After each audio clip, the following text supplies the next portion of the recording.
St Mary's is a key building in Shrewsbury. It's where the community have come together, for the last 1,000 years, for their happiest moments, for their saddest moments. This is what these buildings are. They're a repository for everybody's emotions. The sheer history of the church, I think, is a primary attraction. The church we know was rededicated in 965 during the reign of King Edgar. We know it was royal peculiar. We know the footprint of the original church because as we stand here, we are in the footprint of the original Saxon church. Romanesque arches in this part of the building. As you move to the chancel, there's a Gothic arch. As you look up towards the clerestory windows.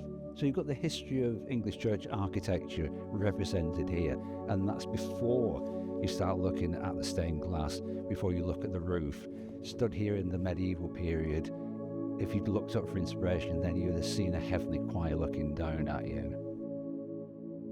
St Mary's has an incredible collection of continental stained glass, which was collected throughout the early part of the 19th century by the incumbent of the time, Reverend William Rowland, who was obsessed, clearly, with stained glass.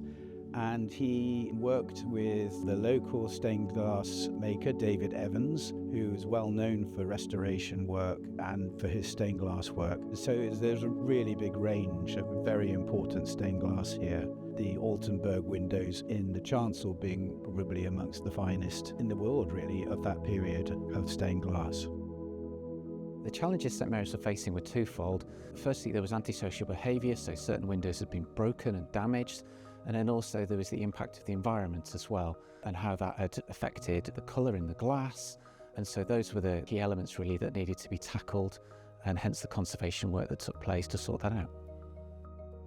As is the case with most stained glass, there are biblical themes running through all of the windows. But what's really lovely about this collection and what we've been able to interpret is the glass that we found in the vestry that we've been able to display includes wonderful examples of arts and crafts glass, which was actually designed and made by women.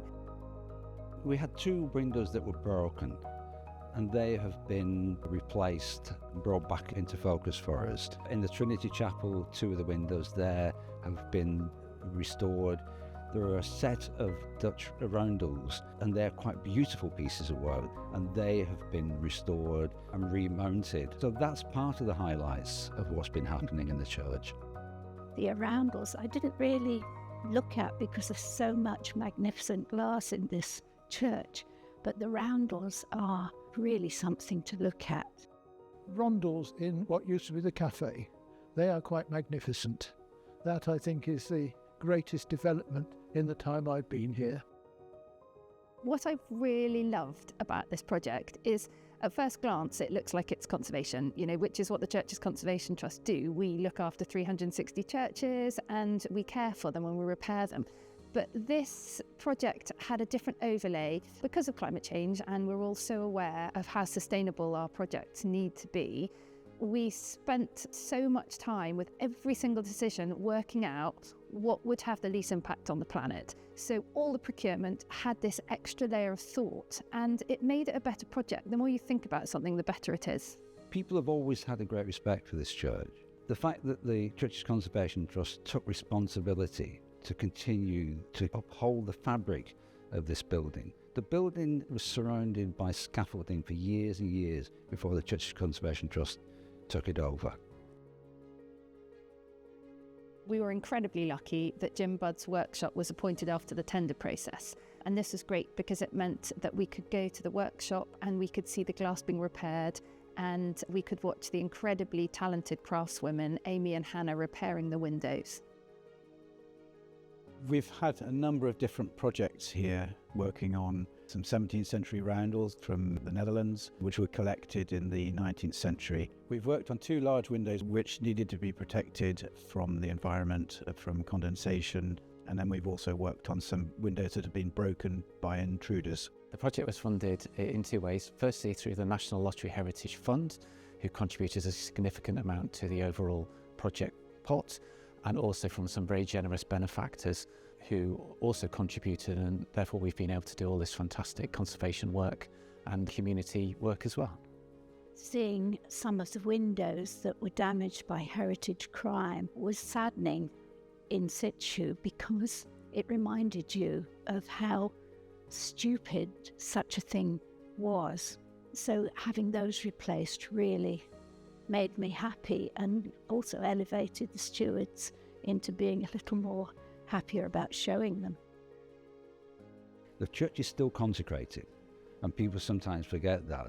Services are still held there because the Drapers Company, who are based just outside of the church, that is their church. When they sought Royal Charter status during the reign of Edward IV, one of the conditions he made was that they have a chantry chapel. That tradition continues, so the church still functions as a church. The church still operates a whole set of activities and functions. The church is part of the culture and the social network of what the town is about.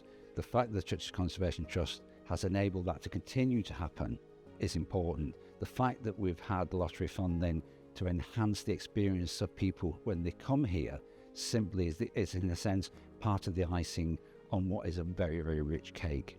Well, it's a beautiful historic building, so that in itself is really nice. But in volunteering here, it's nice to meet so many different people who are interested in the history of the church and in the stained glass and in the whole environment. It's really getting to know the stained glass here in a great deal of detail. A lot of people come here looking at the stained glass, but the new project has really opened it all up. It's offered far more information and far more interpretation of the glass than was here before.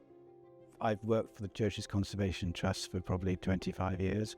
There's always a good relationship. It's a very supportive organisation. They look after their conservators, so you feel valued. The Church's Conservation Trust is very important in maintaining this church and maintaining its accessibility to the people. It's not a closed church that people can't get into. And a lot of people, not just residents of Shrewsbury, but tourists from far afield can come into this church. The CCT has opened up the church, it's preserving the church, it's keeping it alive, and that's the important thing. It's been great working on the project. I love working at St Mary's. I've worked here before over the years, and it's a very friendly church. Lots of visitors are very interested in what you do. The volunteers are very interested in what you do. But essentially, it's just such a privilege to be working here amongst all this historic stained glass. My favourite thing in the church is the Jesse window.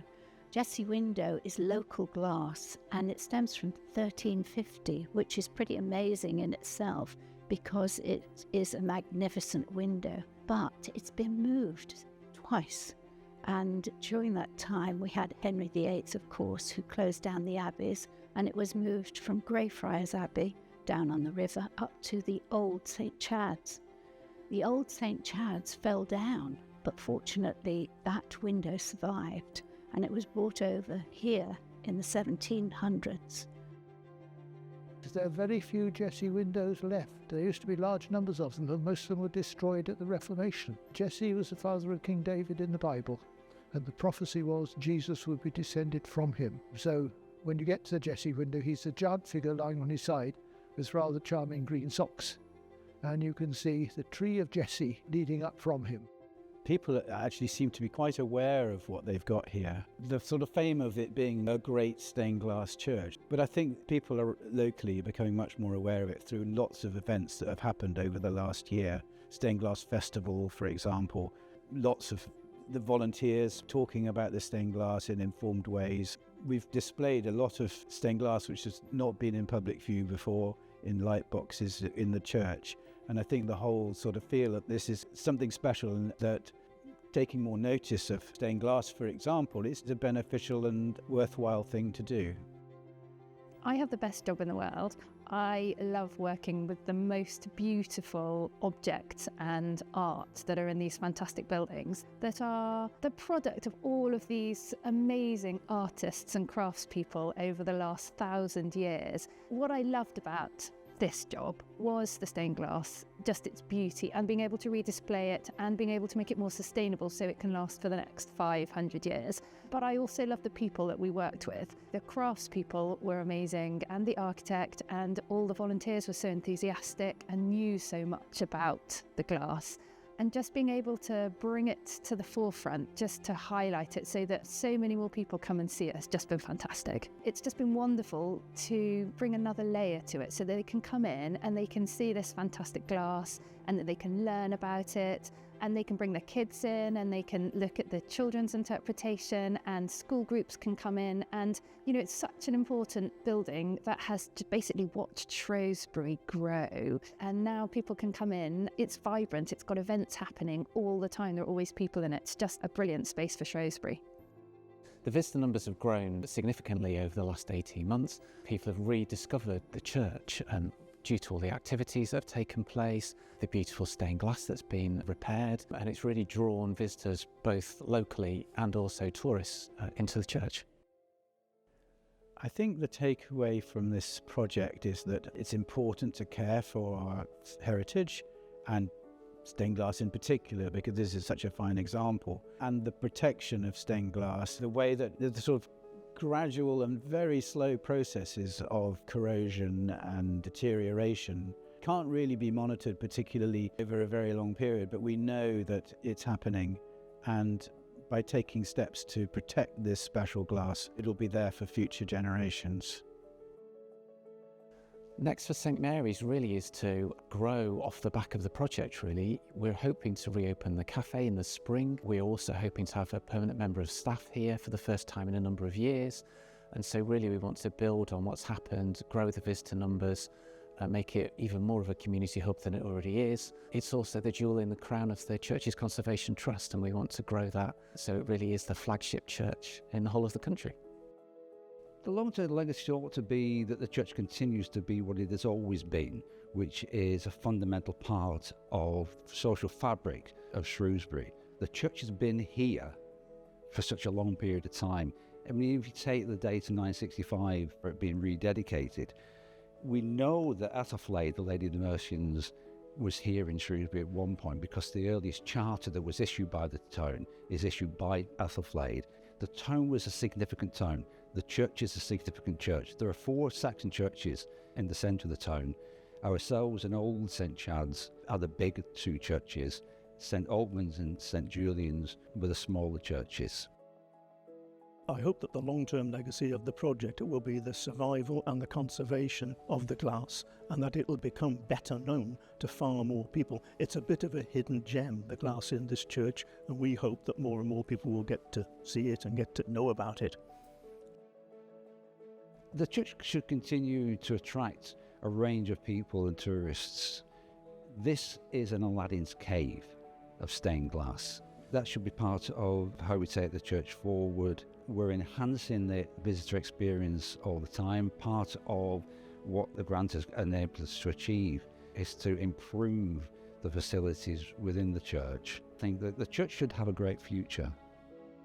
I think the long-term legacy really is to showcase this church and how fantastic it really is. Also, potentially to do other projects in other churches, and maybe the way that we've approached it is the way that other churches might approach it as well.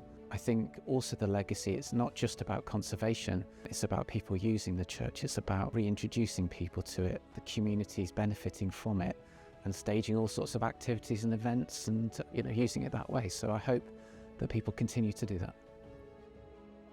The future of St Mary's, I hope, will be as a surviving historical monument, as a place that people can come to and visit and enjoy, find out about its history, look at its stained glass, and carry on the process of examination and conservation. It's an important historic monument in Shrewsbury, it's an important historic monument nationally, and I hope it goes on fulfilling that function.